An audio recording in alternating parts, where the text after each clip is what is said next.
Welcome in another instant analysis on Hockey Central with our insiders, Elliotte, Friedman, and Chris Johnston. And gentlemen, on Thursday, some new information regarding the proposed playoff return to the National Hockey League. Elliotte, what do you have? Well, they finalized the exact format is basically what they did, David. We've been wondering, would there be a situation where the playoffs would be bracketed, or the top remaining seed would always be guaranteed a series against the lowest remaining seed? And we found out it was B. And that was the player's choice. That's what they wanted, and that's what they got. We also learned that everything after the qualifying round, the play-in round, will be best 4 out of 7. And, CJ, I'm going to ask you to explain the way the round robin works with the top 4 seeds, because your tweet explained it a lot better than I ever could. Very kind of you. I mean, the truth is this. I love the seeding. I think it's more fair. But what isn't fair is if you're the Boston Bruins and you had an 8-point lead in the conference, you could now be the 4th seed. I mean, you could win the President's Trophy, as they did, and still be the 4th seed, because each of the top 4 seeds in each conference will play each other in 3 round robin games, and that will dictate 1 to 4. Any tiebreakers will use what was the point percentage in the regular season to differentiate them. But what it means is that Philadelphia in the East was 4th. They could end up number 1, and any jumble in between there. So, this is a way to assess what the players were concerned that those games wouldn't matter. But now they really matter, because you really want that 1 seed now that you know that you're going to be guaranteed to face the lowest seed in any round you play thereafter. And in your tweet, you actually emphasized that it could add an additional 9 days, not the round robin portion, but the fact that the 4 rounds of best of 7 could add some days. So the back end of when this might all finish has been pushed back. And according to our senior columnist on Sportsnet.ca, Eric Francis, who earlier on Thursday sent out a tweet saying he's hearing the start could be delayed as well, in the sense that it was supposed to be mid-July, and now he's hearing August 1st might be the new target start date for training camp. What are you hearing, CJ? Well, there's a lot of complexity here, and Eric's exactly right. There's been some discussion that it could go to August 1st.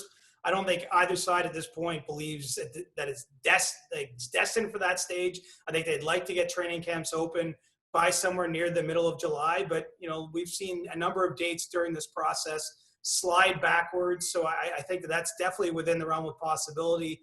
We might not see camps till August. And I think a huge thing that hangs over this is how things go in terms of a collective bargaining agreement and an extension on that agreement. And there's been a lot of talk. I know that Gary Bettman and Donald Fear, the head of the NHL Players Association, have been speaking directly. And I think that there's been some work here in understanding that, okay, we're dealing with the here and now. How does this work? The testing, the hub cities, all those things we've talked about. But I think there's some larger systematic issues in terms of how escrow is handled and the money's handled that have to be worked out probably to make this all go in a big form. And just a little bit more on that, guys. There was a conference call earlier this week with the Board of Governors, and nobody will tell me exactly what was said, but I certainly get the sense that coming out of it, there was certainly an impression left that the league and the Players Association are grinding away and trying to get it done before a resumption of play. Now, will that be possible? I don't know. Like, these negotiations, we've all covered enough of them that you think you're at the end, and then, hey, remember podium night, Chris? And then all of a sudden, nothing happens. So I'm always wary about making like certain projections, but I think they're trying. I think they are really attempting to try to get it done in the next month to 6 weeks to 8 weeks. And I think some of the things that are on the table are a flat salary cap at 81.5 for the next couple of years, a cap on escrow, 20%, maybe a bit less over the next couple of years, a bit of term there. And I've also heard that one of the biggest issues is if a player comes back and gets sick with COVID, well, we don't know what it, even knock on wood that it's not life-threatening, you still don't know what it does to somebody's body. What are the long-term ramifications and health protections of a player or a family member or something like that that comes down with it? And I think, Dave and CJ, that these conversations are being held right now, and they are legitimately trying to sort it out. All right, so clearly timing is something we're keeping an eye on, but the most intriguing thing to me is where will these games be played? I'm clearly understanding there won't be fans in the stands, but still I'm interested to see what these two hub cities will end up being. And it's worth noting on Thursday, many casinos reopened in Las Vegas for the first time in 3 months. So it'll be interesting to see if the NHL is keeping an eye on how that works out. It makes their viability as a possible hub city more or less.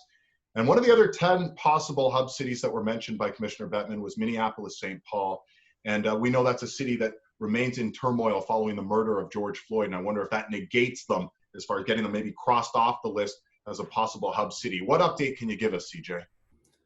Well, I would say this, David. We've been waiting for that list of 10 that got unveiled last week to be pared down.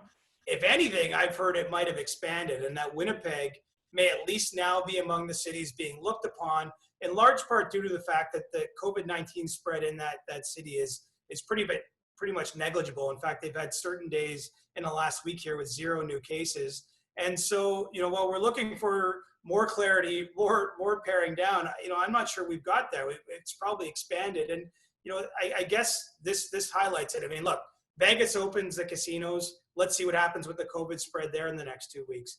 Obviously, with the protests that centered around Minneapolis and St. Paul, well, those have expanded to other parts of the U.S. as well. And so, where once I probably would have told you there's no chance a Canadian city is going to host this thing, maybe now, depending on what happens with those protests, Canada looks a little different, even with some of the border restrictions and those types of things. And I think ultimately this underlines why the NHL has been reluctant to commit to 2 cities too soon.